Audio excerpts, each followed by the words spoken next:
Never run out of battery again with the INIU portable charger, the slimmest 10,000 mAh power bank that keeps your devices charged on the go.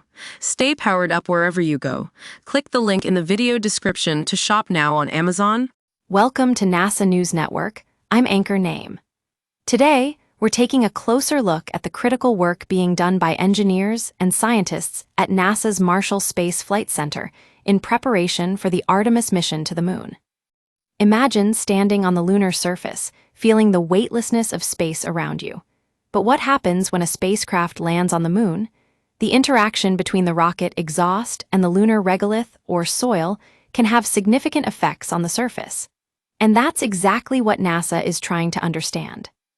The agency has recently test-fired a 14-inch hybrid rocket motor more than 30 times, with each test fire designed to help better comprehend the physics behind this interaction. The hybrid rocket motor, developed at Utah State University, ignites both solid fuel and gaseous oxygen, creating a powerful stream of rocket exhaust that can affect the regolith in various ways. According to Manishmata, Human Landing System Plume and Aero Environments Discipline lead engineer at NASA Marshall, Artemis builds on what we learned from the Apollo missions to the Moon. NASA still has more to learn about how the regolith and surface will be affected when a spacecraft, much larger than the Apollo Lunar Excursion module lands.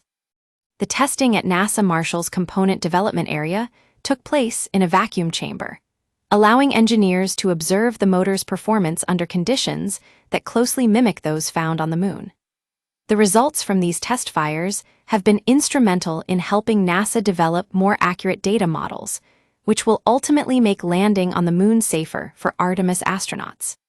As part of their research, NASA scientists are using a simulated lunar regolith field called Black Point 1 in a 60-foot vacuum sphere at Langley Research Center. In this environment, they'll fire the hybrid motor from various heights and measure the size and shape of craters created by the rocket exhaust, as well as track the speed and direction of simulated lunar regolith particles. By gathering these data points, researchers can better understand the complex physics involved in landing on the Moon, which is crucial for future crewed missions to Mars.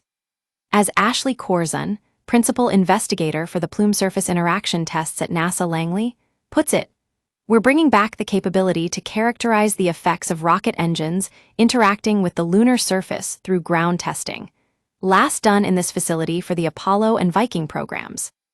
The work being done by NASA is essential for ensuring the success of the Artemis mission. As we move forward with our plans to explore the Moon, it's critical that we have a thorough understanding of how to safely land on its surface. We'll continue to follow the latest developments from NASA Marshall and Langley as they prepare for their upcoming tests. That's all for now from NASA News Network. I'm Anchor Name.